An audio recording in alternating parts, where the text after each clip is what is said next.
Call this council work session to order. It is Wednesday, October 6th. Time is 1 p.m. I'll open it up for visitor comments. Any visitor comments?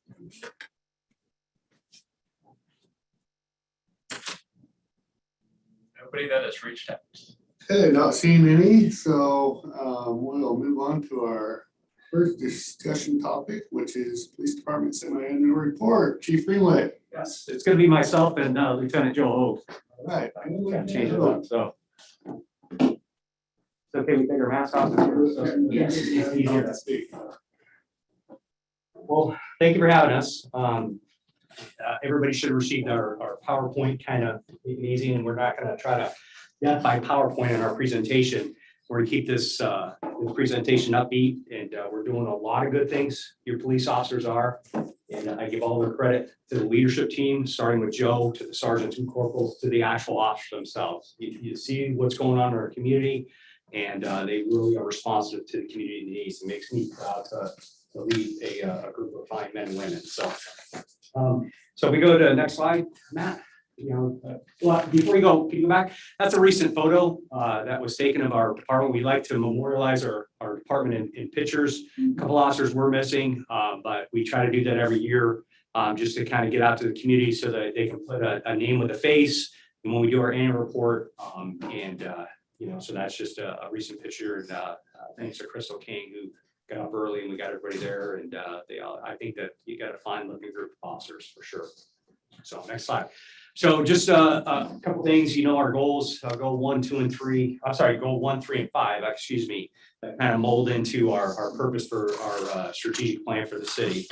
And we'll just jump into it. Next slide, Matt. So kind of a snapshot of what we look like on our police department. That's, how we break down our officers. We have a total of 20 sworn officers and 3 non-sworn personnel, being our 2 police support specialists and our code enforcement memoir that everybody is familiar with. We have 2 detectives. Actually, we have 2 corporals. There was a typo, 2 detectives, but we're, just so you know, we're at 20 sworn officers for our population. So we were going to kind of get into this save some time. And what we want to talk about, and Councilor Morton had mentioned at the last council meeting, and a few other councilors, that we an update on the kiosks that we're going to talk later with Mr. Walsh, and also Sand Island. And I'm going to turn over to Joe real quick to kind of explain what we're looking at Sand Island, but just kind of historically kind of paint a picture of how we got here. Is police department was kind of at nobody's fault tasked with responding to Sand Island. And when we discovered this, and again, it was being done for years and everything, and we started asking questions like, I believe an officer asked questions, well, what happens if we fall into the water? And, it's like, it's a good point. Well, you swim would be the natural answer. Well, and before we get into this, we actually have officers that don't know how to swim. We have 2 officers, Joe knows the actual term, and I won't steal his thunder, but there's a medical term for being afraid of the water, which is concerning. Yeah. And so I'll turn over to Joe to talk about, he's going to hit the highlights of when we talk to our insurance carrier CIS, talk to the officers, talk to police unit, and talk to city staff. So without further ado, I'll turn it over to Joe. So. Well, it's one of those things where because it's been around so long, we've always had the island. It doesn't feel like starting over, but yet it kind of is. We kind of have to start from scratch and figure out what the plan is. So contacting CRS, and really what they felt was best, and we agreed, was until everyone is trained, that just can't have a law enforcement response until we get that done. But I wanted to talk about really what that's going to take to really make that happen. It's unique, and we like that about our town, right? That we have the uniqueness that we have an island, but there just wasn't a lot of people to ask, hey, what do you do in your city? Because we're the only municipality in Oregon that has its own island. Most of those fall on, state or county land. So usually it's really an easy task to have the Marine Patrol with either state police or the local sheriff's office to do that. So I know we want to get right into getting officers over on the island, but there's just some things that I really got to get in place before that happens. The first one is there's nothing in the patrol officer's job description when we hired him that talked about, swift water rescues and learning how to do all that stuff. So we'd have to, go there. That's gonna, of course, open the door, John, can agree to this, that it's gonna end up being, do we grandfather people in? Do we ask for volunteers? Do we, start now and update the job description for anybody that's starting the job now that, for instance, our minimum qualifications, you have to be able to pass these physical tests. You have to be able to lift this amount, run this fast. There's really nothing in there about the water. So we would need to put all of that in there. So again, you're looking for volunteers or much more broad reclassification, I guess. So the training in and of itself, once we get that squared away, you're looking at 40 hours per officer. And that doesn't sound like too big of a lift, but with a 24-hour agency with only 20 sworn, it's going to be difficult. Just this month alone, we had to cancel a few different training classes, one of which we had an officer that's waited 10 years to get into, and it broke our heart, but we had to do it because the first priority, of course, is to cover the patrol shifts, 24/7. And so, to just simply next week put, a 40-hour class for, regardless if it's 2 or 5 or what, it's going to be a while before we can get that. Now, I have not gone through the training myself, so I'm getting snapshots of what that will look like. Part of the 40 hours is we'll have to, I think, rent out a section of the local pool, and you have to have a swim test, pass fail, of course, and you have to do some defensive tactics in the water with all your gear on. That's, of course, being the idea is that if you fall in, you've got all this stuff on. Do you panic or can you survive? Again, that goes back to that, reclassification. So I think really you're looking at, depending on how many we want to do this, you probably are looking at a couple years to get, a good solid handful of officers that can respond at any time. Question. Yeah. So what if we were to hire a part-time officer that had the credentials to do that? We have an IGA with the county for using their boats. I don't see it being too difficult to find somebody maybe retired that would like a part-time position and would be willing to be on call at your leisure. Yeah. To go over there and police when needed.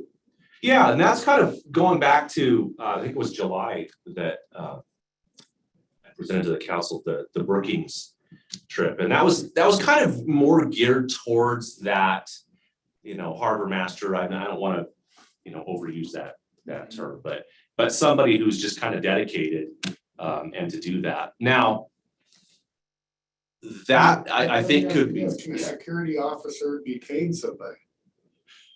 Well, in some ways, if it's private, a private area, the security officer could do more. But since we're talking about, it's a difficult blend to get police practices with security and then get transports to the jail. So that's going to be a tough one. But to go back to if we hire an additional person, you're still looking at training a few officers who can be with that person, because unlike an officer making an arrest on a road today, we are equipped and trained that officer by himself or herself can transport that person. What are the legalities for somebody doing a citizen's arrest? Well, they challenge that much. Yeah, in that you still have to get, if a citizen's arrest is on the island, you're still going to have to get an officer or two over there, and then you're, of course, bound by the transport thing. And so if we hire a part-time person to be the island enforcement guy, he or she is still going to need an officer to go with them, because you can't transport in a boat without having a cover officer with your prisoner. Well, So I'd be concerned about the liability and stuff with that. Like, what if something happens? That's an employee of the city. Subcontracting. They have to have their own insurance.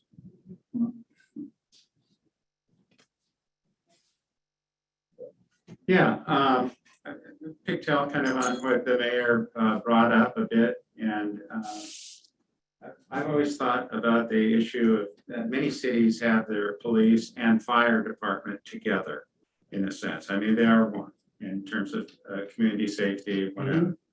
I start thinking about sometimes with our community, little small town, we're a bit fragmented with our police in a sense, and fire. It'd be really nice to have the fire department come in and give a report to us of what's going on with the city, whatever. But it seems to me like there's a rescue unit with Columbia River Fire and Rescue. The rescue part of that seems to me like it could be somewhat solved with a partnership of some sort with the fire and rescue. However, what the mayor's alluding to and what you just were talking about was arresting people who were not orderly or whatever. And I don't know if the fire and rescue could help out on that or not. I doubt it very much. But it is a dilemma. But I just thought I'd bring up the fire department issue as well as being able to work with us and work with you if you need any kinds of issues with rescue. That's my concern. And they, in Scappoose, there was a boat here that belonged to the fire department specifically for that. Well, I know that. I mean, that was history. And that was due with our last mayor was a firefighter, and they made that happen. So there are possibilities that we can work with other groups. And I like what the mayor said about working with the county and working with our fire department as well. So the whole entire burden isn't on our police department. And so I see that as a viable option of some sort. So and moving forward too, and I like what Doug was suggesting, but is there, I mean, me being not just a mayor of the city of St. Helens, but also a taxpayer of the city of St. Helens, if I'm over there camping, I want to know that somebody's going to be there. The county does have a boat, and the county should respond because they know that the city does not have a boat and has this difficulty going on right here. And we do pay, and I can include myself into that because I pay my taxes, we pay part of that wage. We could fully get that service as needed. So I'm just wondering if we do that through CCOM and anything Sand Island goes to county. We've already made that call, that they are any calls now, we request county, but we don't control the sheriff's department of whether they respond or not there. So regardless of what direction we go, we still need to address that our officers need to be trained in this water rescue. This is something that, not to cut off Joe, but Corporal Dustin King is a certified state Marine water rescue instructor. He will be teaching our officers because there's going to come a time that we're just going to be in a position that we have to, they have to be trained. So regardless of what decisions made by council, how we want to go, whether it's a part-time security officer, full-time, we still have to change our police officers' job description to get these officers the training they need. And again, just so everybody understands, this is the direction of CIS, our insurance carrier, and truly common sense and the right thing to do. Don't lose focus on the water out front there is very swift. And these officers, as Lieutenant Hoker, is wearing 60 pounds of extra gear. And imagine going in that river at night, at 10 o'clock at night where it's pitch black, you're going under. Now, can you survive? And I do not want to be the chief that has to hand a flag to a spouse because of our negligence on the part of us as city leadership that we didn't do the right thing. So on one of these things in rescue, you dump stuff. So you're gonna dump 60 pounds and it's more than $3. In the description of equipment, if you're in a rescue, equipment you dump, is that covered by the city? Right now, I assume if you destroy the equipment, you're personally responsible for it. No, the city would cover, the police department would Okay, cover the cost. And actually, to your point, in talking with Corporal King, that's part of the training, is how officers can remove the equipment, so they're able to be, have buoyancy and not sink to the bottom. So anyway, go ahead, Joe. Sorry. And I didn't mean to cut you off, but I just thought 2 years is not gonna cut it. No, I So agree. I'm looking for something now, and Yeah. that we can do short term, and that's what I have to do is in my position, because And that might be an olive branch is that, hey, we're working on this plan for 2 years. Can you help us out until then? I think that request, if I may, probably would be best served by council asking the sheriff's department or the county leadership. Yeah, I do know that every agency in law enforcement, we're gonna talk about that, is short-staffed. And I know the sheriff's office is also short-staffed and needs more people, specifically Marine people, by the state. So, I think that if I can ask or request that maybe council look into that there, maybe you could talk to Sheriff Bixley and see if that's. I absolutely Okay, could. thanks, sir. So reach out to commissioners first, because and fix it as well. Right, it's just so everybody understands, our goal is to serve our community. We have officers who, if, are willing to do this training, they want to help, they want to do the right thing.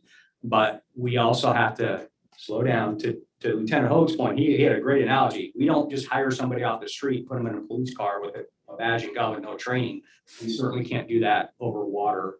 And that's what we've been doing for years. And that's when CIS directed us, desist until you guys get everybody trained and have the right proper equipment, not just the training. And Joe's going to talk about some of the equipment. How many of our officers have been in Columbia in the last 2 years? I think that's just. And I knew that, that's why. I did. It's a defined end. And truth be told, for the council, I was fighting a suspect in the river. Yep. And being dragged into the current with 2 other officers. So firsthand knowledge, it is inherently dangerous. And I was not wearing a vest like Lieutenant Hoag, and I was being sucked into the river. So I can tell you, that's why it's kind of personal to me. We have to address this. So anyway, sorry. I knew the answer to that. Okay.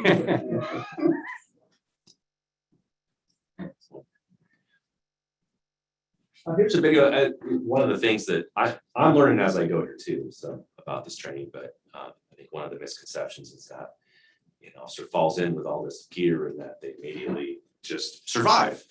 And so if you can play that.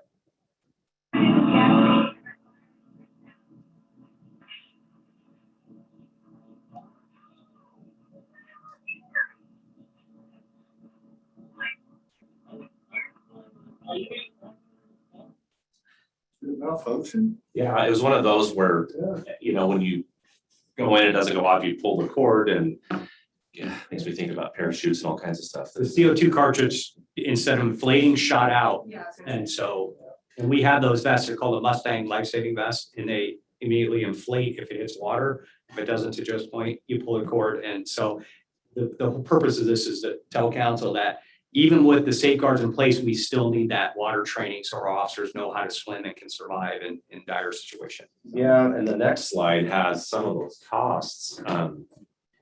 So your, $40, $50 life vest you see at the store isn't good enough. It has to have the buoyancy to hold up the officers, plus they're, getting all their boots. So that's one of the costs, just estimates. If we went with a boat, I think Dustin King was looking around 70,000. We got to store the thing. I think we could probably do that for around $100 a month. And as you go on down, there's just a little bit of maintenance and training equipment. So the training equipment, I learned this, that once we take that stuff into the pool and train with it, we pretty much have to throw it away at the end. So a little bit of cost there. So we've had I think mandatory training has definitely changed statewide on things that you have to do. And I think when most of it, was enacted, we looked at it and said, oh geez, how are we gonna do that? We found a way, and this would be one of those things eventually too. So And you guys would also be able to police our other waterway, our other properties along the way that we have on the water too, including starting from here all the way up the slough Right, to the Boise property. yeah, I mean, with a boat and really several officers trained, and then the maintenance training, it's not one of those things you can do once. I'm not looking to get buoys out. I'm looking to get people Yeah. who are Yeah. anchored or tied up to areas that they shouldn't be. I know in the next presentation, when Mr. Walsh talks about Yeah. that, we're gonna Yeah. touch on that, so. Is this you? Or Yeah. is this me? So Police Canine Program, for everybody knows, we have Ryder, which is a fantastic tool. Truth be told, when I first arrived in St. Helens, I thought, man, why do we have a canine dog out here? And I have to tell you, we need a canine dog. Because it's more rural out here, the use of Ryder, our canine dog, is very frequent and he's very good.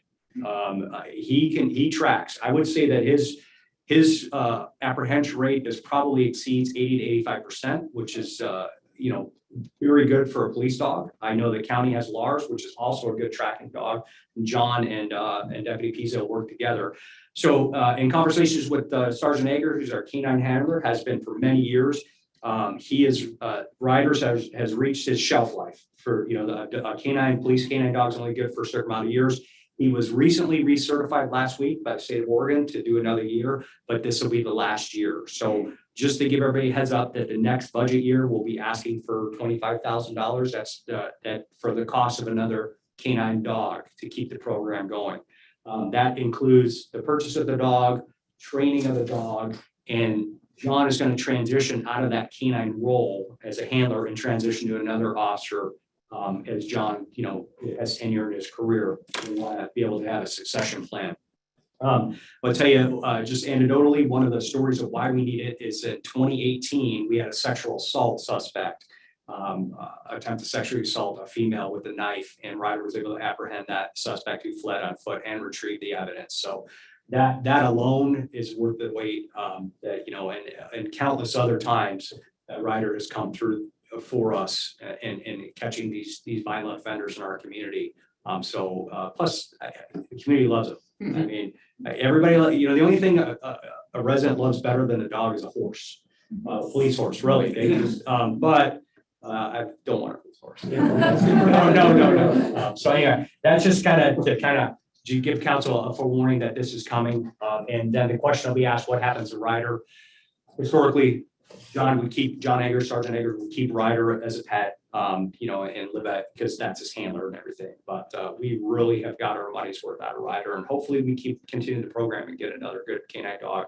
John has committed that he will be involved in the canine program to transition to the next handler, through the selection process. And he's been 20 years. Yeah, he wanted to transition a few years ago, and I told him I really needed, one more dog out of him. So he's given so much already to this, and so I think we need to all let him transition out. So. He got promoted to sergeant, truth be told, and it's a lot of work. Supervisor and to train it, and he has the forethought to actually admit, hey, this would be better served for another person, so I can focus on leadership. So it tells you the type of caliber Sergeant Eggers is. He's not selfish at all. So we want to talk about our current staffing and our call volumes. I don't know if council knows and our residents know exactly how busy the city of St. Helens is. Your police department is busy. It's the only department within Columbia County that is 24/7. We have officers that patrol 24 hours a day, 7 days a week, holidays and everything. The other agencies in Columbia County go home about midnight, 2 in the morning, to include our state police, and they're on an on-call basis. So we are that busy, and it runs the gamut on the police calls from barking dog up to attempted homicide or homicide on occasion. Knock on wood that we don't have one. So we run the gamut, and we are here to serve our residents and provide the services that they are accustomed to. So since January 1st of this year, you can see that our investigations, we have 2 detectives, have a total of 318 reports. So you can see the little chart breakdown there. Next slide, Matt. So on average, our detectives receive 1.28 new cases a day. So today they're going to receive a case. tomorrow they're going to receive a case. And so what is a case of criminal investigation? It means that our patrol officers, or on occasion, our detectives will be called to a scene, and that call needs further investigation by by our detectives. That allows our patrol officers to be freed up to focus more on proactive policing in the community, or truth be told, actually go to the next call that's waiting when they're dispatched to. So currently, there's 36 active investigations for 2 detectives. The best practice around the nation is to have each detective have 8 cases. So if you can picture this, that you have 36 complex cases in front of you that you have to investigate. It's very cumbersome and could be problematic. Now, we do have 2 dedicated detectives that work around the clock and not, and get phone calls and take emails at all hours to ensure that our residents are served. But the whole purpose in telling you this is that you'll see very shortly, we're here to tell you we need to increase our staffing. So again, best practice is 8 active cases per detective. Now, these cases run from child sexual abuse, elderly abuse, our sexual predators in our community, which we have who are trading child porn. So these aren't a minor case that they're investigating. They're investigating very complex felonious cases that need attention. Next slide, Matt. So in addition, they also receive Department of Human Services cost reports. So if one of our residents, complains about their neighbor, doing something to a family member, that would go to DHS. And these are also cross-referenced with the police department. So out of those referrals that they look at, 84 have transitioned in police reports. These detectives are also responsible for any felony calls in the community, death investigation, domestic violence, sexual assault calls. The big one that I am a proponent of is it's called ICAC. It's Internet Crimes Against Children Referrals. This is the child porn. We do have individuals in our community that trade child porn, and it's concerning. It's concerning to all of us in this room and all of our residents. Right now, there's 9 referrals. 5 of those referrals are active investigation. We get these referrals from task forces around the nation, and that's how they come into us, or through word of mouth. So it sickens us, but these are the worst of the worst offenders that could turn into child predators that we want off our streets. So since January 1, our detectives have 26 search warrants they've written.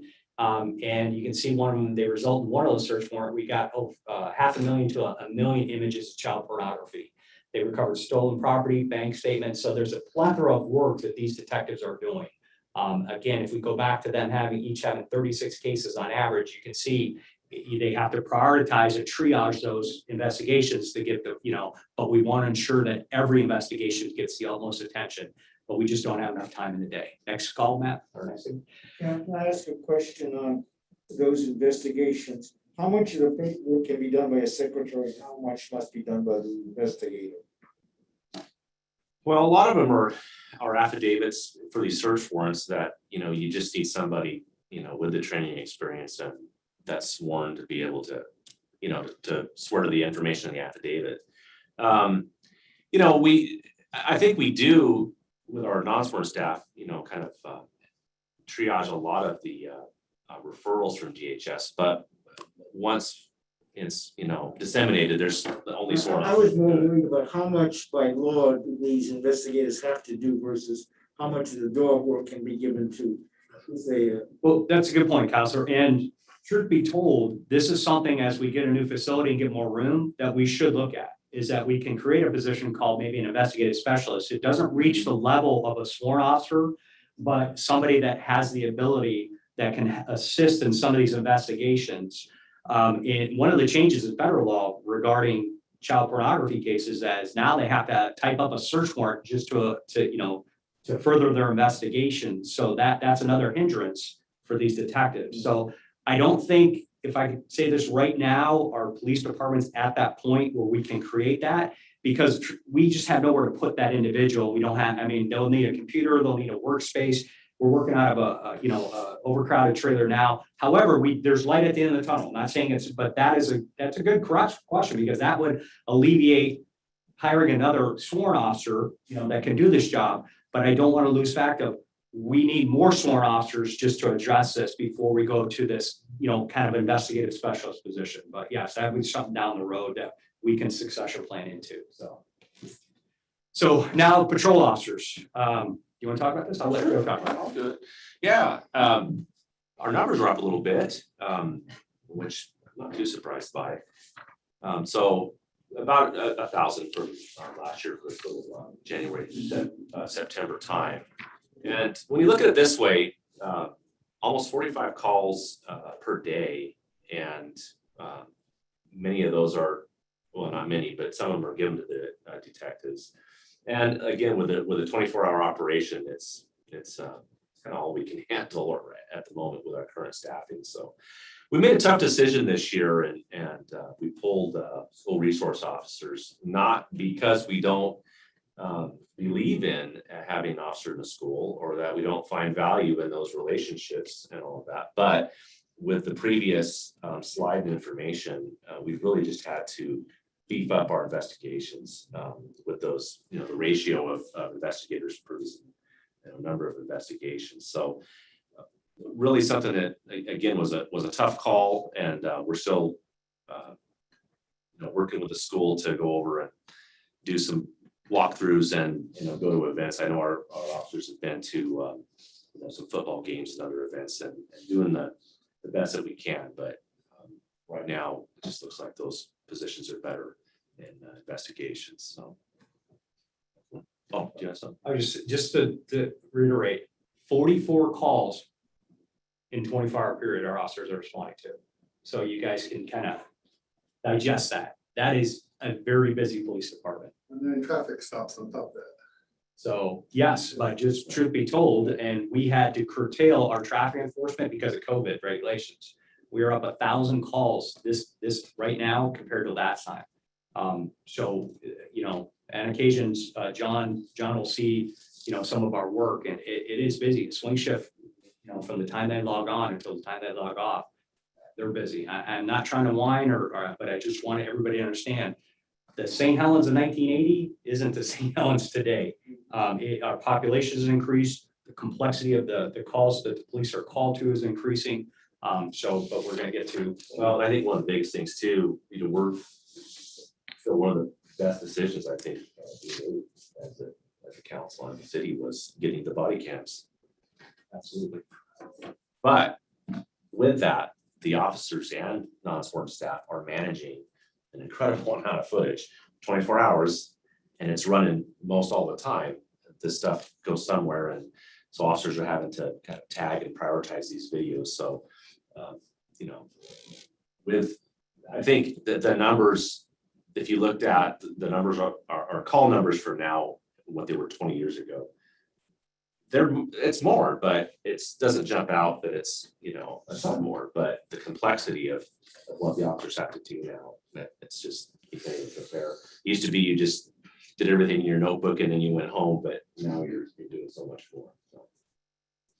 So public safety facility, as everybody can thank council, can't thank the community enough that, we're moving forward on that. Actually, today, I think item number 3, we're gonna ask Matt Last for the award bid and design planning. The funding's been approved. The officers and staff did fantastic work in getting us to this point. And then knock on wood, fingers crossed, by December 2023, we'll have a new public safety facility, and council will have a new place for the meetings, and I think not so much for the officers, however, for our community. I think that's going to be that's a win for our community in many ways, but we're excited about that. Sorry, I like that. So next slide, Matt. And we're coming to the end here. So succession plan, just so council understands, in 2012, long before I arrived, a staff study was done for your police department, who recommended at that time that 27 sworn officers be, police your city. We are at 20, and we are now feeling the effects. We have had to remove our 2 SROs, which is impactful. We didn't enjoy doing it. It was a difficult decision. We do have officers, when available, still walk through the schools. We are in constant contact with the schools. Mark Janke and Dr. Katie Wagner. They have my numbers, my personal cell number if anything happens. And we want to be back in the schools. But so council understands is that the environment of policing has changed with police reform to fund the police, regardless of where you stand on that. In 2023, 6 of our sworn officers on the St. Helens Police Department become eligible to retire. In the last 2 years, you have seen across the nation, officers retiring as soon as they're eligible. They're tired, they're burned out, and they're done in their careers. I will tell you that out of those 6, 4 are supervisors, all right? So to sit here today, I will guarantee you that 2 of those officers will be retiring in 2023. They have made no bones about it. So the challenge for us as a community is that, again, going back to when we spoke of a public safety facility and the wage adjustment, it's not like we can retire or quit or be fired and we can go out and hire an officer the following day. It takes 52 weeks, which is a year from the time we start advertising till the time that individual has been trained fully, both in the DPSST Police Academy through our field training program, and we can put them as a functioning person in our police, in our community, protecting and serving. 1 out of 4 that we hire will not make it. They either decide this is not for them, or it's just something happens, or they don't meet the standards. And we've all agreed that we will not lower our standards. When a police department lowers their standards to attract applicants, problems will surface. It's proven over time. So, instead of saying, hey, we need more bodies, we wanted to, Joe and I talked that this is what will happen if we just wait until 2023 and do we have an opening now and we hire. We will lose our court security. We don't have the staffing to provide security for the judge. We did, Matt, myself, Joe, the judge, talked about possibly hiring a bailiff, and we went through a series of interviews. That didn't pan out. We found it best that we just would carve out an officer from our agency to provide the much needed security for the judge. The people that we arrest have to go to court, and the people that we arrest sometimes are, not bad people, but they're having a bad day. And sometimes that carries over to court. And so we have to do our due diligence in protecting our court personnel. No council security. That's all other things. So we can't guarantee that we'll have an officer here. This isn't a threat or anything. I'm just telling you how this goes. In fact, we talk about staffing. Lieutenant Hogue is your council security for the day. That's why he's wearing his outside vest. We do not have the current staffing right now to provide one. I have 2 officers out on long-term surgeries, knee surgeries that will be out 6 to 8 months. And then I have 2 officers deployed in the military. I'm sorry, 1 deployed, 1 being deployed next week. So you can see that out of that 20, now you're down to 16. Then you throw in any vacations, days off, and overtime and everything. We're cutting into the services we can provide. If we don't take action, we will not be able to return the SROs. We eventually will have to assign those detectives who do those complex, not dangerous, but important investigations, taking our child predators off our streets. They will now be assigned to patrol, which will impact those investigations and make them longer. And then we victimize more people. And that's not our goal. Okay. But what will occur eventually is that our officers are going to get tired, and it occurred in other agencies. You've seen it, and the burnout's going to happen, and they're going to leave. You might have seen a recent article in the Chronicle about Rainier's challenges. Rainier Police Department advertised for an opening in March or May of this year, and they have not filled it yet. And we are, I think, better suited than Rainier because we did a wage adjustment. So we're sitting in front of you today, and to say, even to Joe said, even if council said we're going to give you six additional officers and bring in 26 or 7, we couldn't hire them today because we can't train them. So it does us no good to sit here and say.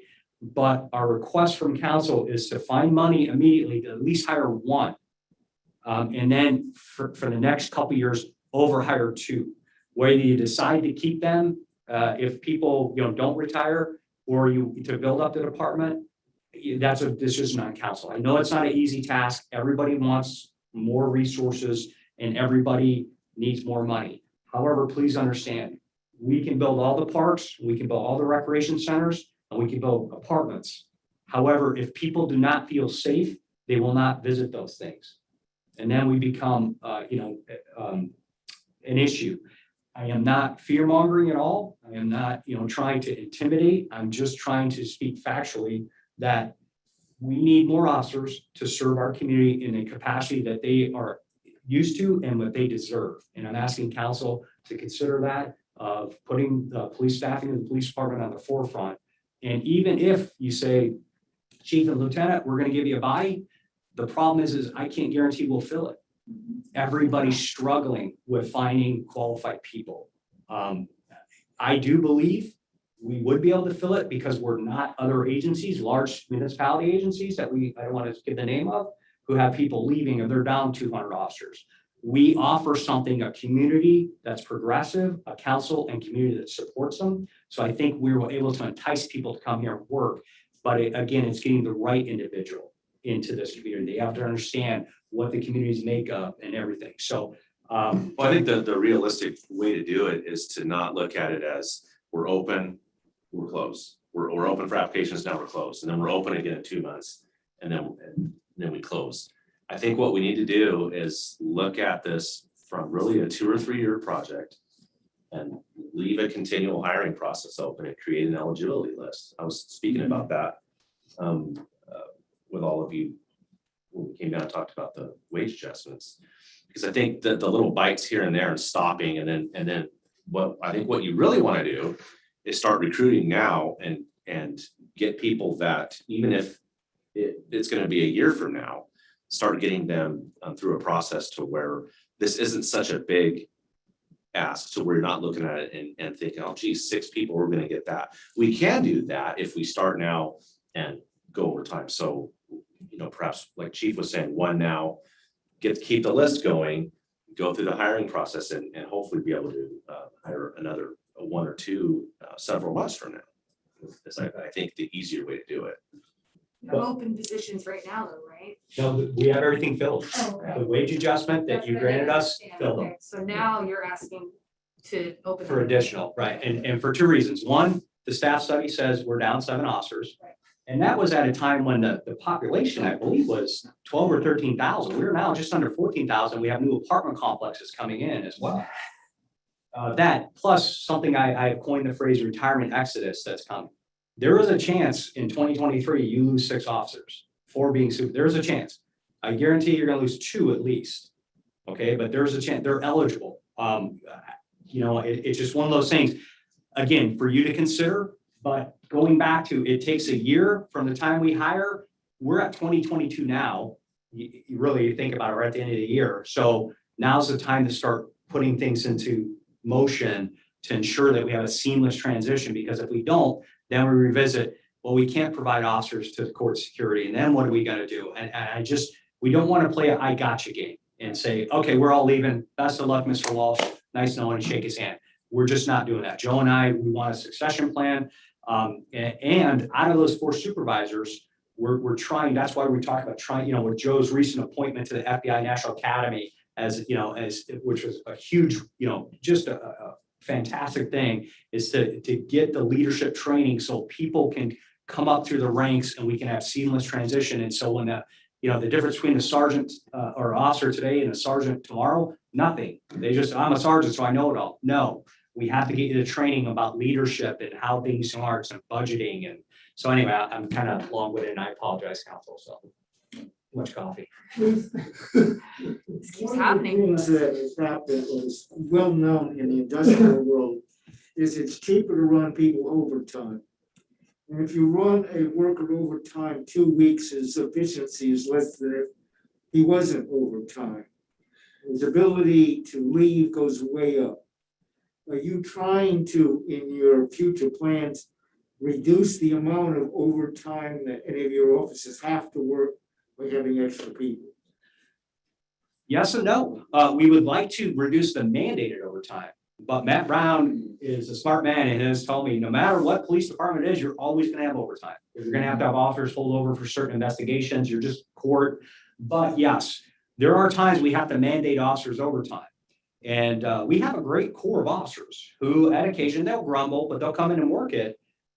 But we have to be very diligent in mandating it because it's a double-edged sword, because we don't want to burn those officers out. Now, remember, these are the officers that are out there answering to 45 calls in 24 hours, seeing the worst of our human race at times.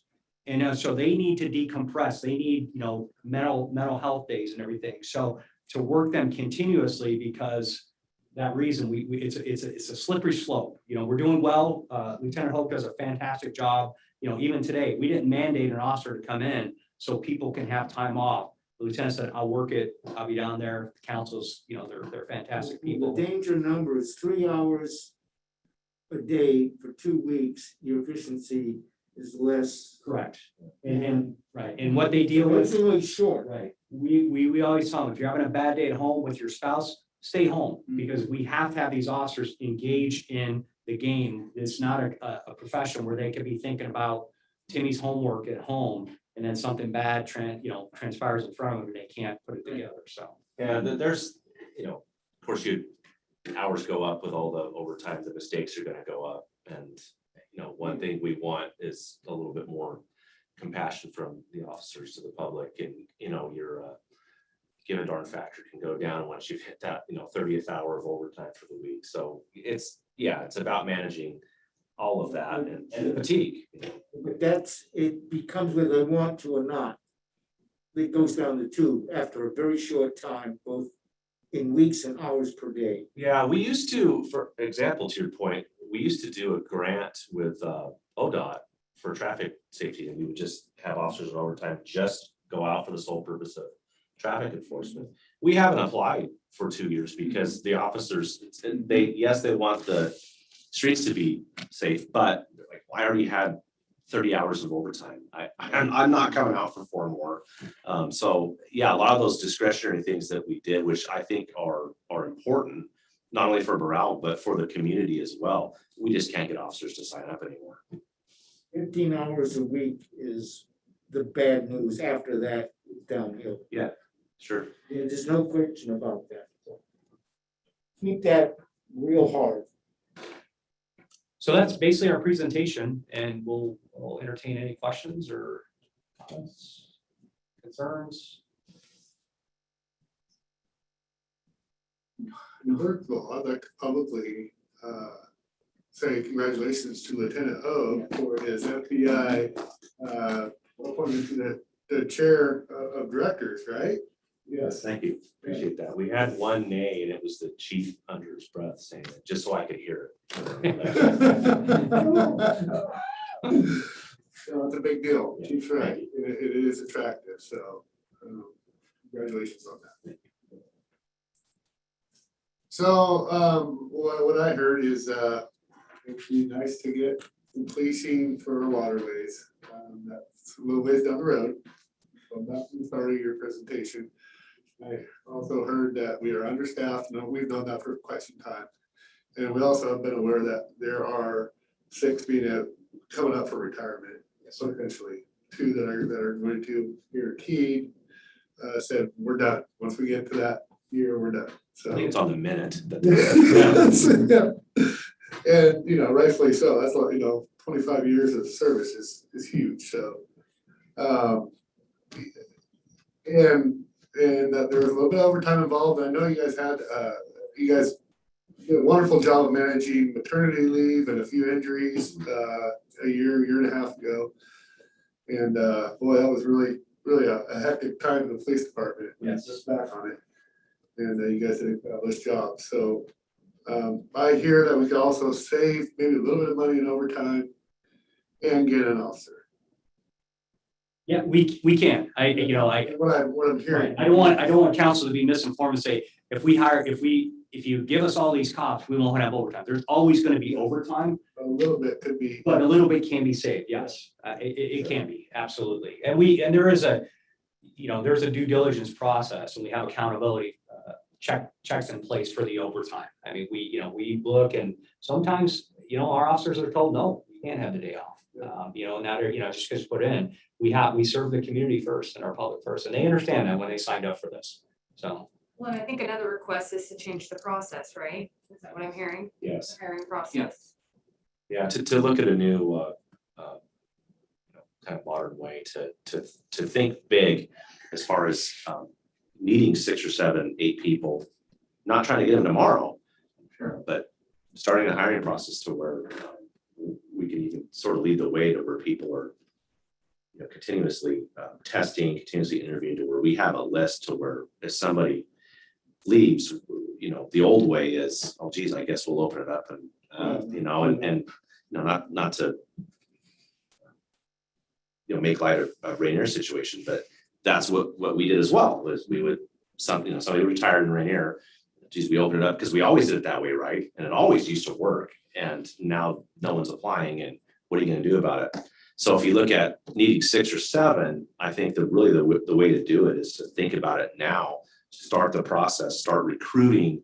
Absolutely, yeah, even veteran officers, you have to recruit. Yes. Yep.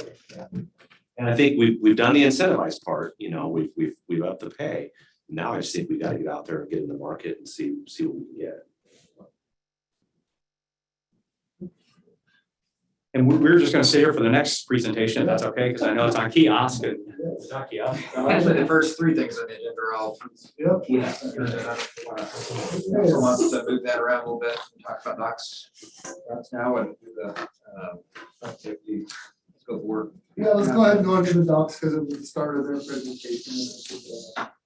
That seems like it's, Yep. it's all related, but it's more.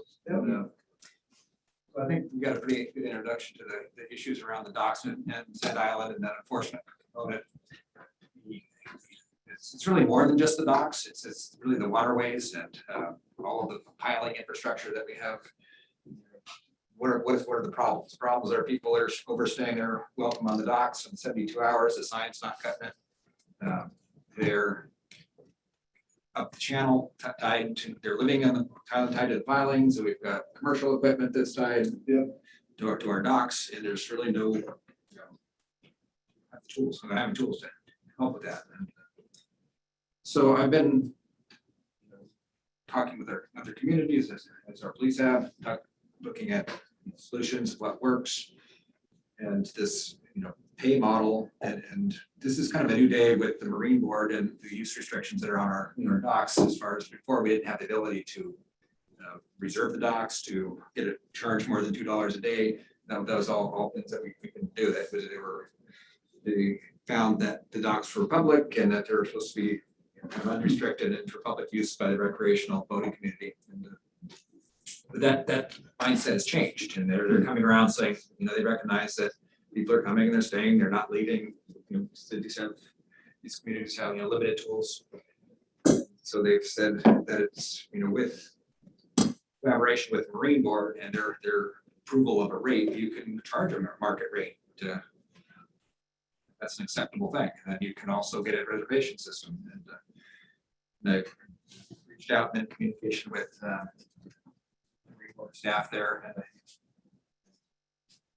posed a series of questions about the use and those restrictions, the solutions around that, what works effectively, what is acceptable to them.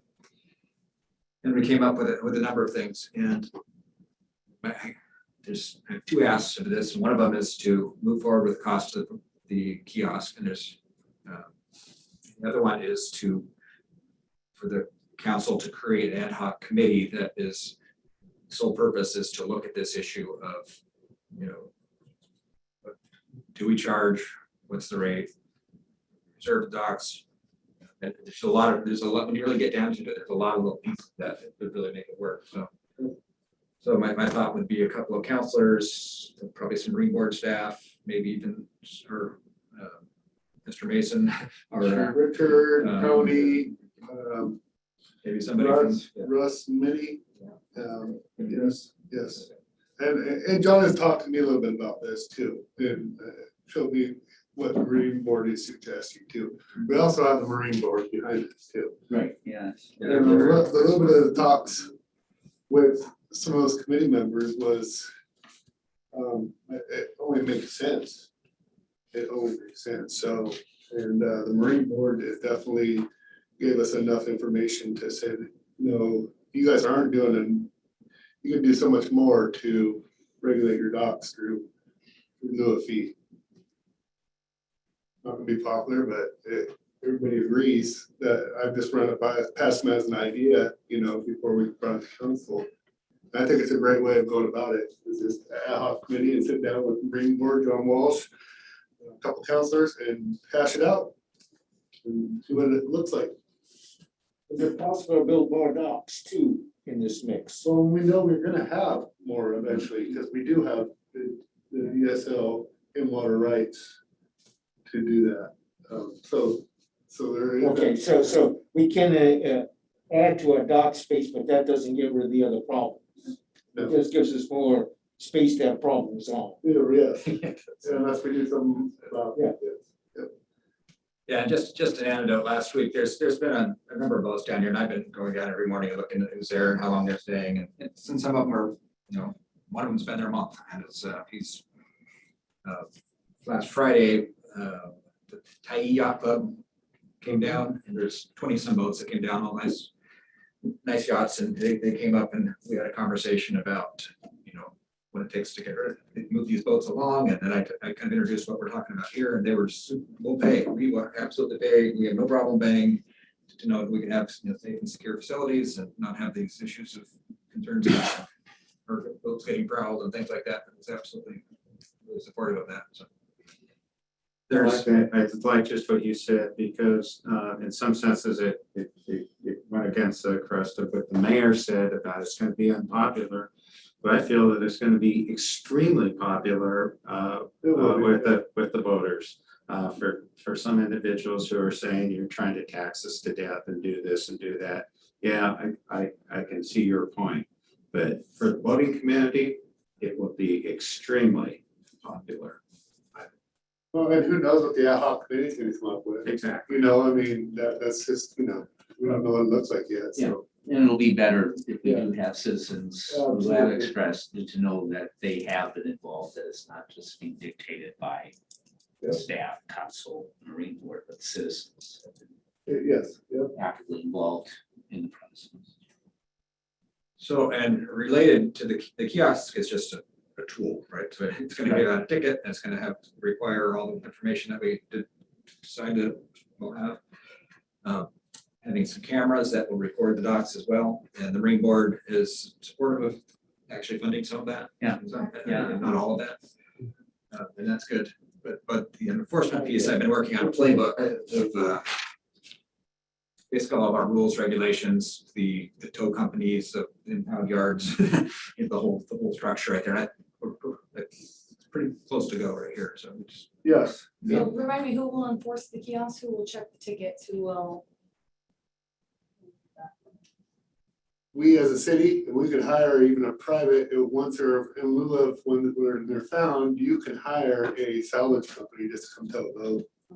Yep, we don't have to have officers. Mayor, since John is checking them every morning, he'll take the money out of the kiosk. Actually, that's one of the questions about the kiosk, is that, do you want to have a card-only option or cash and card? And 95% of the vendors, and one vendor I've been talking to says, everybody's using card now, don't do cash, it just invites theft and prowling and. I just like that option though. I do too. I like the option of cash, because there are those people And sports. who are old school. Yep. Yep. What do you mean by when it's cash is always gonna be good? You can't get into this. The vendor has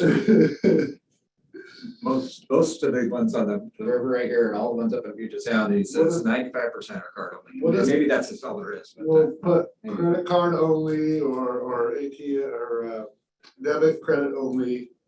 Otherwise, see John Wall's St. Helens deal. So would this be something that we would be doing the ad hoc committee and the kiosk at the same time? Would the kiosk wait?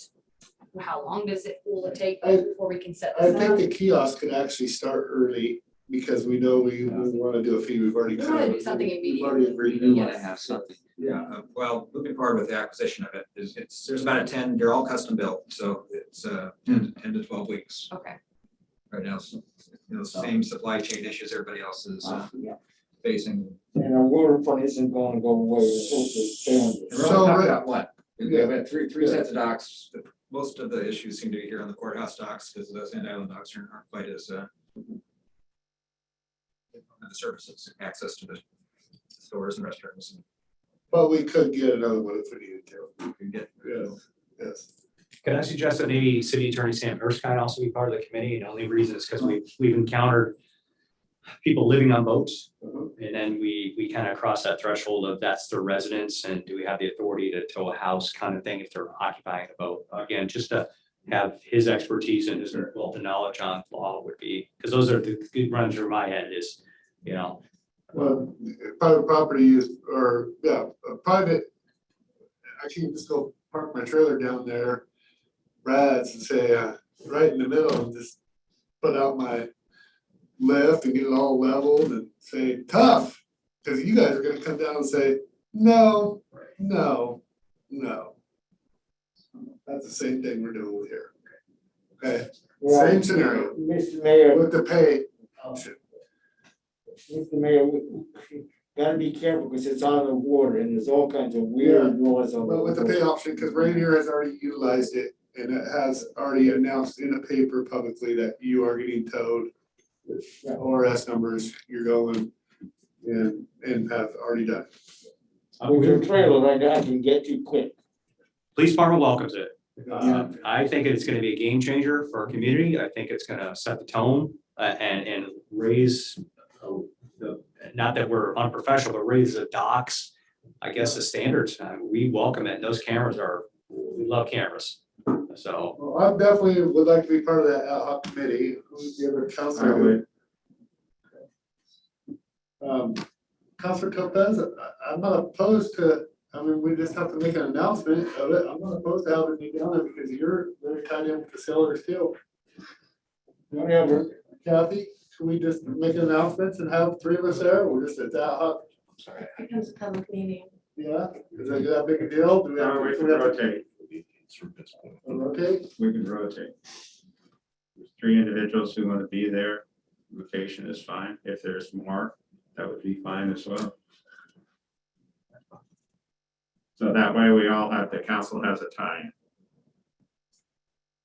So then do we okay, so if we agreement on the council member, do we need to then make a formal motion tonight, or are we gonna ask John and staff to come up with suggestions for the ad hoc committee? And then we'll consider it and formally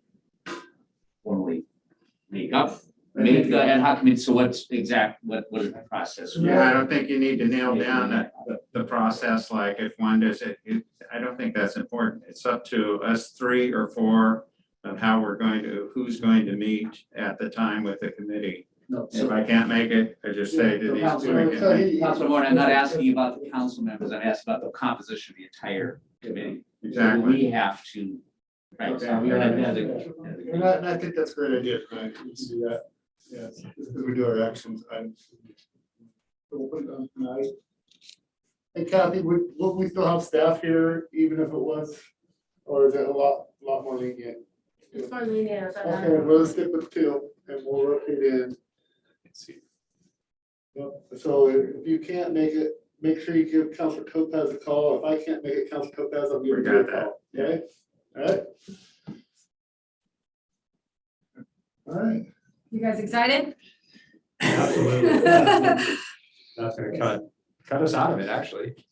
Well, Well, not that's- particularly, because we still have the Sand Island issue. Right, the docks will get cut out of the docks, so.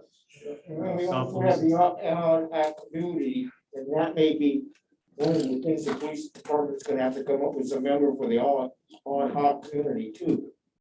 Well, I'm not saying this is on you guys, but nothing works if it's not enforceable. People can just go down there and park their boat and if nobody's checking tickets. Yeah. You know what I mean? The problem's gonna continue. So we will have to come up with a good plan, but I trust these guys. I still want to know more about citizens arrest. Oh my gosh. I arrest someone. I do. Well, if you authorize an extra body today, we will be able to. You don't need to worry about citizen, just make, we can hire you. I just know that, for all the people that said we weren't doing nothing, we have been behind the scenes. We have been working on this for quite some time. The council has been aware of some of the smaller things, and John has been working diligently, our city administrator, on this too. Is getting enough information to get an ad hoc committee the information they might need for options. So, yes, that's where we're at. Just want to make that very clear, because we had a few people speaking publicly on that. All right, any more discussion on the kiosk? We know we were gonna have one in how long? Did you say? 10, 12 weeks. 10 to 12 weeks.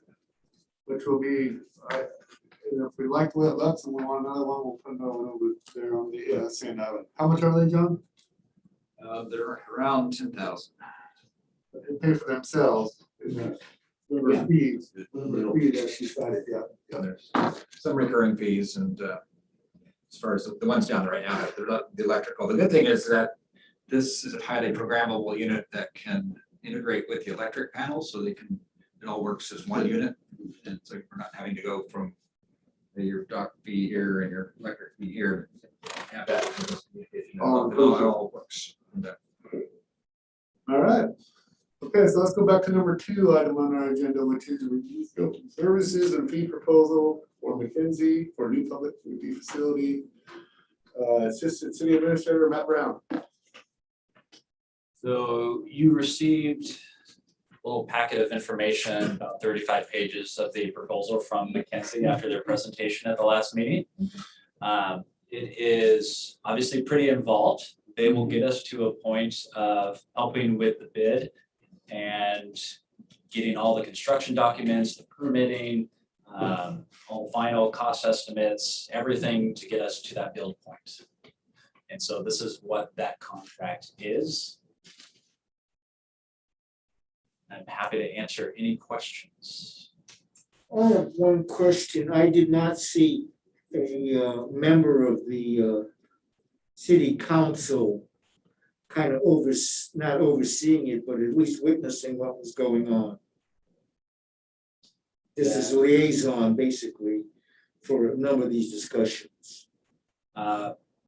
Who's the city's liaison? I mean, I've been in attendance. Yeah, Jessica was one of the people who oversaw the RFP process and sat through the review process for that. As far as the ad hoc committee that we had for the police, we had the mayor sit in on that. Just because police fell under administration, and I think there was a timing issue of, I think Keith Locke, the previous counselor who was PD, couldn't attend, so Rick sat in. I was just hoping to have it more formally, I know it's happened, but more formally illuminated that there would be somebody there. Normally that would fall to Counselor Chilton, as she is the liaison Okay, with police. So, And they've included me so far, so. okay, is it written down, or I know that you're doing, It is it written down that It is she's not written going? down other than Mayor Scholl assigning as the police liaison. Is that written down that he's gonna sign something? But I'm sure that's in the minutes of the meeting back in January when that But decision. that's was not in made. the contract. You mean for It's the not police written in station? this, it's not written in this contract. Yeah, I want it formally written into the contract that there be This is a, liaison from the city council, that's all I was saying. it would not be in the contract that McKinsey has with the city of St. Helens. It would be another layer of services contract with the city. It's such an interactive operation, unlike a typical building that's. Well, I believe Sure. Councilor Topaz that even it's not in the contract, that as the way the city works, that ultimately the city council does have, the final say. So that, right, so that we will have somebody involved and we can say, if we are concerned that the council member is not being included or oversight, I think we have, the right to say that. I guess I'm not really understanding what you were concerned with. Typically, you would have a liaison person just to be quote, listening from the walls, even though they don't have any official thing to say. You get in a contract and it comes to the city council, yes. But sometimes just a little tidbit of information that could come from the council would make the contract better as they're writing it or as they're going through the process. It has typically never been a contract in the past where you had labeled a liaison. For a project. So I don't know. Well, let's say where you've been, I've been involved in that type of thing. That's what I'm bringing that up. Typically, the representative, they're gonna have a whole lot of say. That's what I'm saying, and I just wondered, and typically, evidently, we have had kind of an informal liaison. Jessica being there, I just wanted to know. It's kind of weird that to be in a formal way. It is formal that Jessica is, sorry, Counselor Chilton is the liaison with Yes. the police department. And, yeah, I know that, but is that? Yeah. Does the police department have kind of a liaison with McKinsey operation? The chief is very The chief- intertwined with Mackenzie. Yes. Okay, I'm just checking. All right. If he wasn't, I'm sure he would be complaining to me, and as the police liaison, I would say something. I think Councilor Topaz is just being cautious. I missed it, but I think that's what's going on here. That's what I'm hearing. Yeah, I share Councilor Topaz, that we do want to be cautious, but that is not necessary. Am I correct? I did have a Appreciate it. question about it. I looked through the contract and I didn't see much about public engagement. Is that something that the city is planning on doing on their own? It that will be won't part of, involve it McKinsey? will be part of the presentation and process to get to a build process to do public engagements events. And McKinsey will be there for some of those, okay. They will help host those events. I'm sure there's gonna be a lot of questions about specific things about the building and the road and the floodplain, so.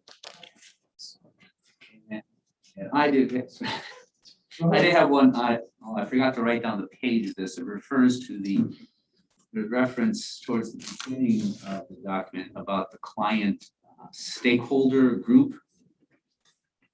Who's the client stakeholder? The stakeholder group is generally the city, and who those people are would be someone like Jessica, Counselor Chilton, myself, Chief Greenway, City Administrator John Walsh, and whoever the city designated as their stakeholder group.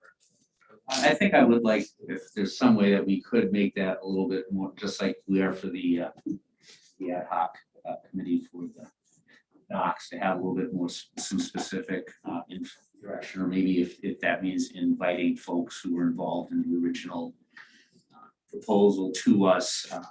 So I guess I'd like to have a little more clarity so that. I'm thinking you're volunteering to. Join the hours, ad hoc. Well, I mean, I'm willing, I'm willing to join it, but I just think that we just have, I mean, it's not that I'm trying to get myself on it or whatever, but I would think that, just as we did with the ad hoc committee that advised us on how to finance it, we could go to the website or something and say, these are the people. Stakeholder, this is the stakeholder. Part of the ad hoc committee that helped with the funding is a great starting point. I will caution the council just to keep in mind that there are parts of this that need to be discussed just with police. And there are some issues that police need to deal with that don't generally need to be part of the public because they're on that backside of the building. Sure. But for all intents and purposes, yes, we want to engage the community. We want to get their feedback of what the space looks like, what the building looks like, materials used, how it's going to look on the floodplain issues and the access roads and all that kind of stuff. Sure. They just call the ad hoc executive session but I understand, that's separate. We hold our meetings in public, but there are times when we have executive session and so the same kind of thing that, yes, there are certainly decisions that will be made. Yeah, we can display where that big vault is that John Walsh keeps putting that cash in from the. And generally, what I've seen in my experience of contracts, it's typically a good practice not to specifically name individuals in a contract because individuals can change, positions can change. So again, I'm not suggesting that be part of the contract, but just for our purposes, we have some kind of documentation that. I don't want to put it in the contract. I was gonna say that, Dr. Topaz's point, it's a good one, it's a liaison, the role of a liaison, and we have a department liaison assignment, and it's also a project within a related project, so there's an opportunity to find that. Dr. is talking about that.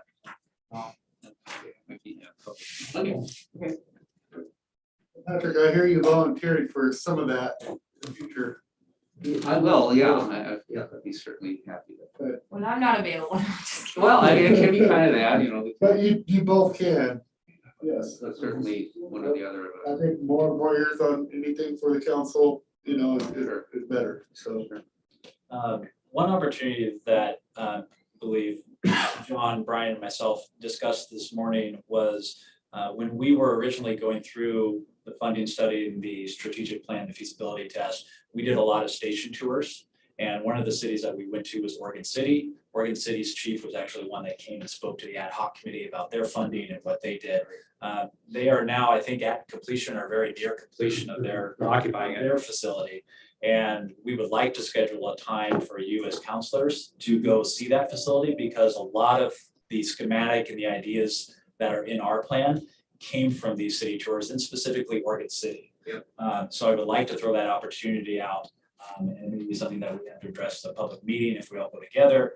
But it would be a great opportunity for you to see what the end product could be, what it means for the facility, hear from their chief of what it means for their public agency, and how it all looks. So that will give you a better feel, better avenues to talk with your community members and your constituents about what this facility means, what it's gonna look like. And So so we set that up for the morning, then we could take a late lunch over in Independence. So this, that'd be great. Yeah. a little bit of a swerve, but It's a little bit of a, but it's still. Yeah, I'd like to do that. so I'll work on that with Chief Greener and get that scheduled. The only thing, if there's no other questions on the actual document that's in the work session packet, I did want to let you know that there are a few items on tonight's agenda, the consent agenda for approval, specifically number 17, 18, and 19. So there's a proposal from Wetland Solutions Northwest, a proposal from AKS for survey services, and then a proposal from Hart Cross Krauser for geotechnical services. All three of those are related to the public safety facility, and Mackenzie is kind of jumping at the bit to get this started, to stick on the timeline that we have.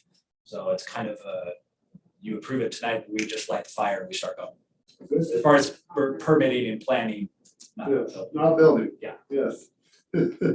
So, okay, yeah, so then I just wanted to make clear on that, so, so Mackenzie, we're paying them 1.7 million. They put a cost of about, what, about 17, was about close to 18 million for the construction of the facility. But then, so we're talking about the entire cost of the facility, that would include construction costs, Mackenzie, and perhaps this, so that if citizens want to know how much is this going to cost us, it's more than just the. We are still sticking to the original proposal that Mackenzie has at this point, based on the schematic design, the materials we've chosen, and everything we know at this point, from about 16 to 17 million dollars. Okay, so we're still. And so you have approved funding up to $22 million. That was in anticipation of all of the rising Right. costs that we are seeing today. And until we go out to bid, we don't 100% know what we're gonna see. Okay, so. So we have received funding for about $15 million that is in our bank right now. Okay, so we have a good portion of that. The idea was that we're gonna get the majority of the funding done right now. And then at the end, we will do a small funding through another bond, just to do any kind of cleanup, wrap up, any kind of expenses that may have gone. Okay. Thank you. Okay. So before Joe and I leave, and I don't mean to hijack this, but can we go back to the first thing about our staffing levels? I guess we're just asking for clear direction of what council would like, how to us to proceed. We presented that we're hurting on staffing, and council's aware of it. But Joe had the idea of creating an eligibility list, whether it's 6 months to a year. And then we kind of threw out there, would council approve, finding the money to hire an officer immediately? I guess it's almost like, to Matt's point, to Councilor Berkeley, is we don't know until we go to bid. Well, we don't know until we have an opening if we're gonna have an applicant. There could be somebody out there, a lateral or something, that would be able to shore up our staffing now. So we understand that we can go ahead, if it's okay with council, we serve at your pleasure, to establish an eligibility list, to hire an officer. But I guess the question is, if we go through the process, do we have the authority from council, if you direct Matt to find some money, roughly about 120,000 for a new officer a year, because with the retirement. So that's what I just want to leave with a clear understanding of how you want us to proceed. Are we going to wait to look at staffing till next budget? Are you going to, look for, an officer now until next July, or how do you want us to go? So we'll talk about it tonight with, in our work session after our regular session, we have our action items. Gotcha, okay. And then, yeah, we changed it up a few months ago, so you're unfamiliar with that. Okay. Most of the time we go like this and talk about it, and we go back and forth with Matt. That's what I was gonna ask, would that be a good time to ask for Matt's input later on? Well, Can we, Chuck, can we? yeah, so, when you can ask information now because this is a work session, so you can ask information. Yes. If anybody, Mayor, if the council is open to the suggestion, if I could throw out, another suggestion is that maybe you give an opportunity for Mr. Walsh and myself to meet with Brian and talk about where those opportunities are for funding. And we, because this is the choice for the council, there are, when you take money from someplace, you have to take it from somewhere else. So if you would allow us an opportunity to meet collectively and talk about where that money might be, is I have ideas kind of rolling around in my head, but they impact other areas. So if we could allow some time for us to meet and come back maybe at the next council meeting, and that would give you an opportunity to maybe talk with your constituents about whether you think support another officer, whether that be one officer, two officers, 7 officers. yeah, and when, want to see the impact of the budget too. Okay? So, not just amongst yourself, you want to see it. Yeah. Okay? Great idea, thank you, Matt. Any questions for us before we get out of your hair? No, so to it speak? work. Thank you, Mike. Thank you, thank you, Councilor Riley. So I tell you, I speak on behalf of all the employees at St. Helens Police Department. Thank you for your support. And they know that they're supported by council and their residents. Well, it makes it very easy when our citizens come up to us and say 100%, we also back this police department. When they hear, sometimes when they hear our police department is 2,200 square feet, they're like, what? How many officers? Over 24 officers, well, 20 and 3 in a 2,200 square foot. Well, They understand, but thank you on behalf of them, Cersei. Thank you for all your support. And I think it makes a huge difference when we actually share some of the stories of the things you guys do in the community, so. Good work. All right, thank you. Well, I'd like you to check on that liaison, that Ponto, you know. Yeah, hey. Just honorary, you know, just go through training, maybe half a training. We'll see, we'll see. I had to bottom of the pool and pick out 3 rings, you know. I feel like his wife's. I don't know that there's rings involved. It was on Point Break, so it's not intrusive. Okay, so, we're going to go to our next item on the agenda. Which, welcome Richard and Margaret. We're gonna review items on the new library makerspace, which if you're, we'll be doing a grand opening this Friday. So, We're actually going to have a public event on Saturday from noon until 12. Oh, excuse me, 10 to 12. That would be a trick. 12 hours. I guess I'm speaking of the private or side of things and. Well, that's a sneak peek for our donors and partners and elected officials. So we will hope to see all of you on Friday.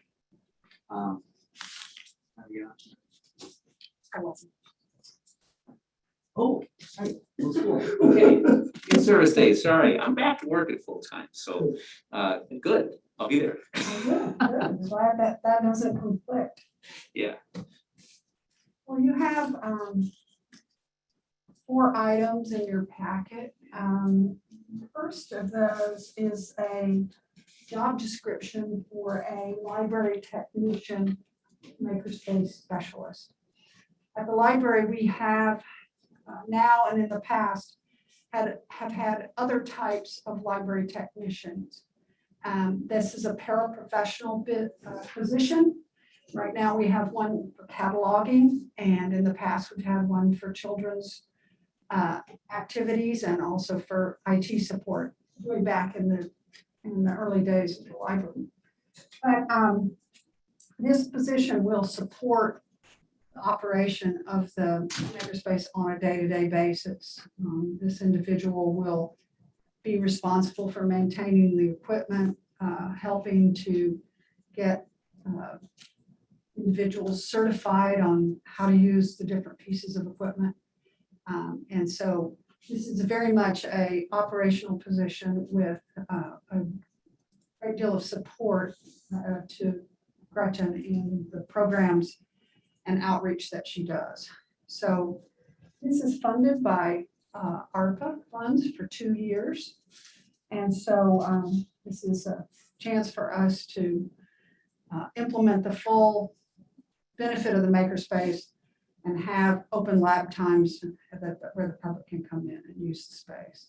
So that particular position was, this actual job description was created by Gretchen after searching through similar job descriptions at other public libraries and universities that have makerspace. So we have a lot of combined thoughts that went into describing our position. So that'll be in your packet tonight.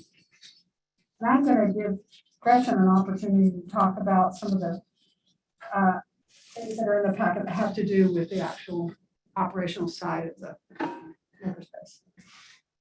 Yeah, so there are 3 documents that I want to talk to you about now. The first one is our policy document.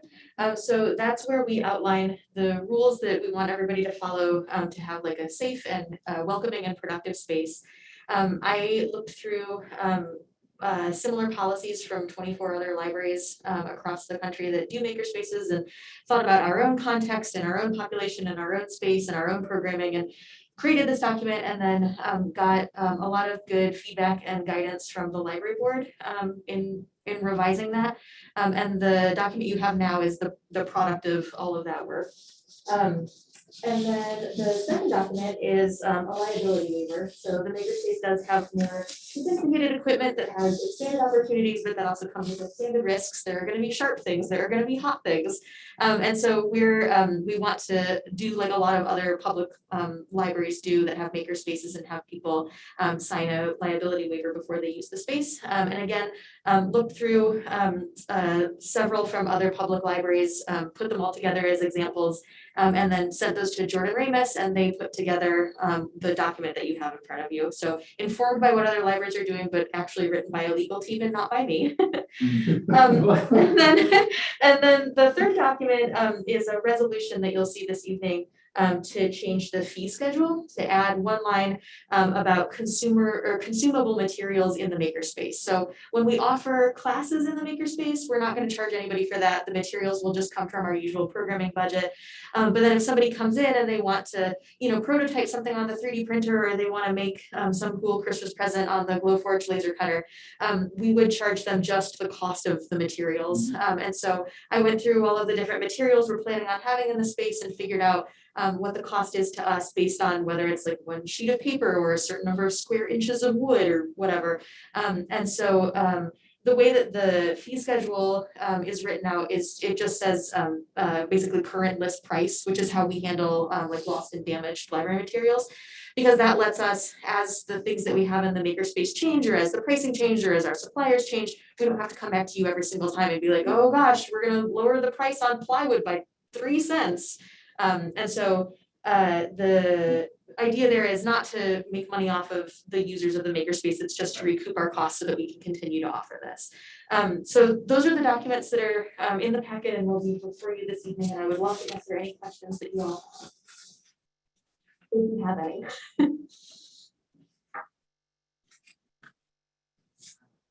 I have a comment to make about this whole thing. If you've been watching this, Gretchen has mentioned, this is not the largest makerspace in the state. It is the most progressive, and they've gotten grants to figure out how to go forward so other people can follow St. Helens. So there's little details like how do you pay for things if you're going to do your own work? Having a halfway reasonable payment schedule. Oh, we'll just use list price that we have to pay for. It doesn't seem like a big deal until you start expanding it to other places. And they've done a lot of work on these little things that will make expanding this type of business, this type of makerspace, not only for St. Helens, but for other places. So they really need a pat on the back, and they are looking at not only developing a space, but a process to continue on. So really, they should get a big pat on the back. Pie on the back, please. Well, thank you, thank you. Line going. That's right. It's definitely been a big effort by a lot of people, though. I have been the one who's been managing all of it, but it's definitely, it reflects the contributions of a lot of different people and groups. And I do believe that the building was designed with the possibility for future expansion. So that it was designed, that it could easily be done. So I think as we continue to grow and have facilities, that I would really, that would be really great to maybe see some expansion out there as well, in addition to this. I don't know, if I recall, that at least the library side was supposed to have that capability. I don't recall about the other side, but I'm thinking both sides were maybe designed that way, that it would allow for extending additions. There's certainly the land there. Yeah, right. It's not in the floodplain, is it? I think the whole building is in some floodplain. 100-year maybe. Okay, well, if you don't have any other questions, I'm very much looking forward to seeing however many of you are able to join us on Friday at 11 for the partner preview, and then we'll be doing that. I'm super excited about finally having our community come in and see this on Saturday from 10 to 12. Yeah. Great use of that space that was just sitting there, you know, and I know Margaret, you worked really hard on getting that redeveloped and to the city and pushing that and getting access, emergency doors and sidewalks and everything else. And getting them old computers out of there, Yeah. very ancient old computers in there, so. Yeah, it's just been a wonderful transformation, really exciting to see, and it was good to be able to work on that during the closure for the And I'm pandemic. thinking, right, it was right before the pandemic that we actually did the grand opening of the space itself, you know, and it's finally coming to fruition, so it's great. Yeah, January 2020, you guys approved. So it's given us a chance to really put this into action. And we are sporting our name tags that Gretchen made I for don't even know us. what Cameron made Oh, these. Cameron did, One of okay. our library assistants Well, he's designed these also- and Yes, he's also. Oh, the communications, yes. So, Yeah, and so they designed it on the Glowforge and we got them all assembled this week. and Excellent. We're looking sharp now. The 3D. They were just noticeable, yeah. Yeah, really, check that looking in action here. All right, thank you all so much. Yeah, see you Friday. All right, thank you. Okay, next item on our agenda, strategic action plan updates.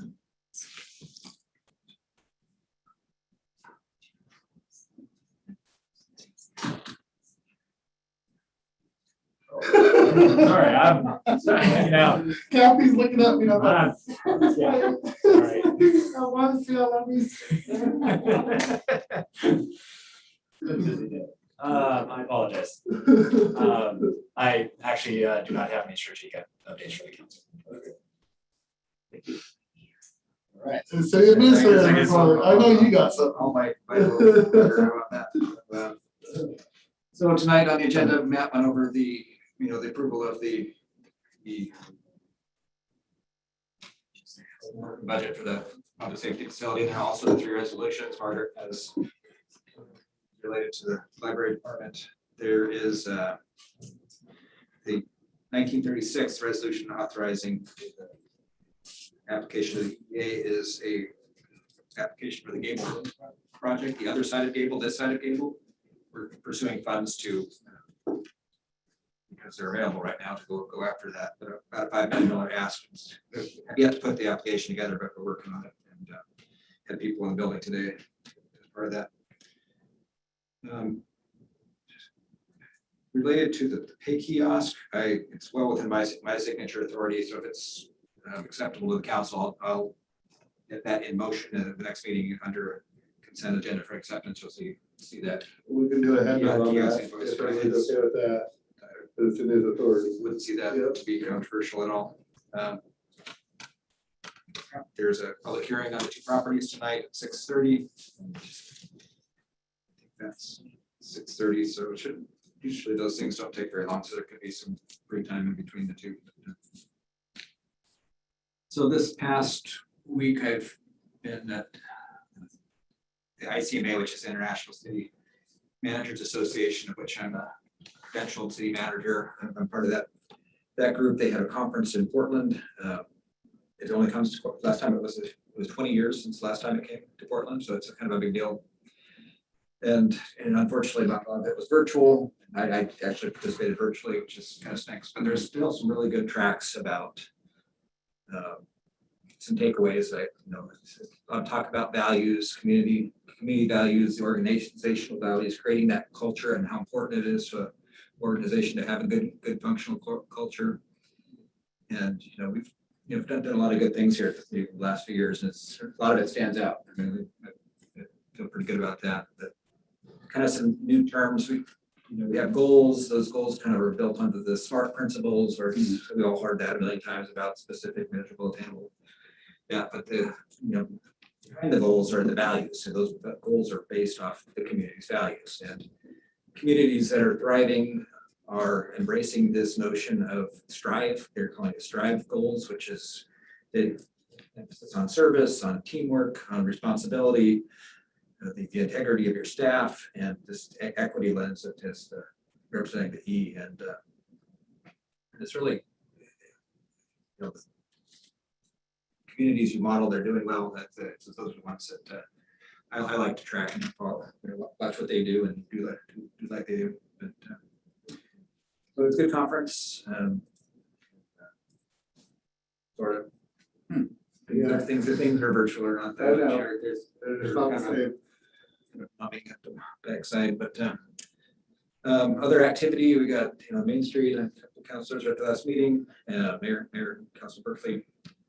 I'm calling it Main Street 2.0. It seems to be doing really well. There's a lot of energy in getting pieces of the puzzle in place as far as bylaws and membership and leadership through, and looking to support them, find them a place to physically be. Part of our memorandum of understanding is that we're going to try to have that person, we're going to support the staff person who actually be a city person to support that function and try to be outside of City Hall and other places where the city is trying to create that. Funny that you say that. Part of Main Street, the 1 o'clock session today was actually about the collaboration of government helping the Main Street program. That was at 1. So it's but so our dividend community survey was last done 2 years ago. So Rachel Berry, our government affairs, has been working with Crystal, our communications, on getting the survey link is live right now. You'll see it on the city's website. I encourage anybody to fill that out, complete it, and trying to go for 10%. Last time we got 5%, which 10%, 5% is not it's an acceptable number, but 10 is better. And reviewing some of the demographic behind that, the last survey, people that completed the survey were heavily weighted on single-family residential. So there's other people that would be, there's a big missing piece of the survey information to those that are living in a different style of housing. Was that single family with cell phone or single family they went to? Or did it make it- That did make that distinction. Okay.